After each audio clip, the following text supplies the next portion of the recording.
Okay, after Trump took like, I don't know, it's like 5 hours of questions today or something like that, which is, in my opinion, probably more than Biden took in his whole 4 years of his presidency. But turns out the Trump crime crackdown in D.C. is actually working, signing an executive order today ending cashless bail down there. By the way, on the 12th day of no homicides in D.C. Let me say that back. 12 days of no homicides in D.C. I mean, I guess this should be the norm. You shouldn't have to worry about getting murdered on a regular basis, but this is apparently the lowest murder rate D.C. has seen in 3 decades. No one can even find a record of being murder-free for as long as we've been murder-free under President Trump's leadership. It was one of the worst cities. And by the way, that was after they cooked the books to make it look not as bad. Now to 0 murders in almost 2 weeks. I mean, welcome back to a civilized society, Washington. Sincerely, Donald Trump. And now that he's shown how enforcing laws is actually a good thing and it makes, less people die, he's setting his eyes on Chicago and maybe even New York. And Pritzker, the Illinois governor, he's absolutely losing his mind. Searching for ways to lay the groundwork to circumvent our democracy, militarize our cities, and end elections. There is no emergency in Chicago that calls for armed military intervention. There is no insurrection. There is no insurrection. This is rich. The notion of, freedom, individuality, states' rights, and let us handle our own business. We got this. From the people that basically shoved a leash up your rear and put a shock collar on you for all of America during COVID. He had some of the most strict lockdown policies, just like Newsom, who's another one criticizing Trump right now. This is the craziest thing. People like him and Tim Walz, you talk about an authoritarian. They were calling Trump a dictator. Bro, some of these Democrats had the National Guard shoot people in the neck with paintballs on their own porch because they dared to go outside on their own property during COVID. Yeah, okay. Gavin Newsom, Karen Bass, J.B. Pritzker, Brandon Johnson, who else? I don't know. Kathy Hochul doesn't want Trump saving people's lives in these cities, but them and their cities use the National Guard and state police and local police or whatever to shut down businesses. They would arrest you for paddleboarding alone in the ocean. They find you for not covering your face. Tell me more. Please lecture me on authoritarianism, you people. And when you're measuring the numbers of murders by like the hundreds per month and you get mad at the guy who wants to help save lives, I knew the libs were nuts, but they're actually sacrificing their own residents of their jurisdiction at the altar of political correctness, not just to not give Trump a win. This is unbelievable. These people should be brought up on charges. They're literally overseeing near genocide levels of death in their cities. When I was going through this tonight, I thought, hey, you know what, maybe comparing this to genocide might be a little extreme. So I was like, hit the interweb to check the definition of genocide. Nope, not extreme. This seems to fit. Just Chicago, Detroit, L.A., New York, Los Angeles, pick a couple more. St. Louis, Baltimore, and then obviously Washington, D.C. They had like almost 2,000 murders just last year.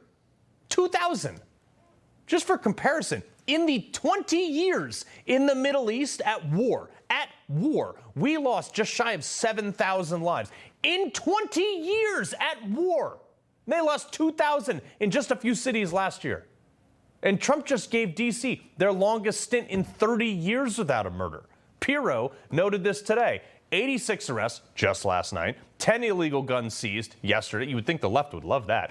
1,007 arrests and 111 illegal guns off the street in a little over a week. Also, Caroline Leavitt noted, which was also her birthday the other day, carjacking down 86%. That makes me happy when I drive there. Robberies also down 47%. And on the 12th day of no homicide. Like, what is your argument against this? Seriously, make one. Go. You can't.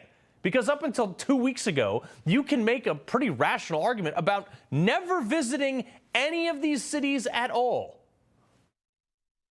D.C. a week ago had a higher murder rate than Trinidad and Tobago, which the United States State Department has said you shouldn't visit because it's unsafe.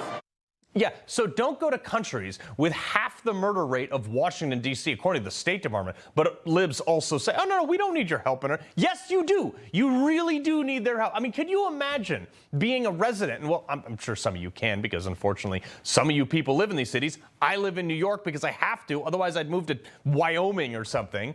But, like, do you think any single mom of, like, 3 kids, probably living paycheck to paycheck, working 3 jobs, is sitting there like, I might get murdered, but thank God Trump is not helping? No! Read the room, Democrats! Trump had a few choice words for these people, and I was just sitting there laughing. These are the people running these cities and states. A slob like Pritzker, a guy like Pritzker, he ought to spend more time in the gym, actually. This guy is a disaster. Gavin Newsom's a disaster. I don't like going to a town, a city, place, a state, and then be criticized by some corrupt or incompetent governor. I mean, he did this for like 4 or 5 hours today. It was great. The bigger issue here is how we got here.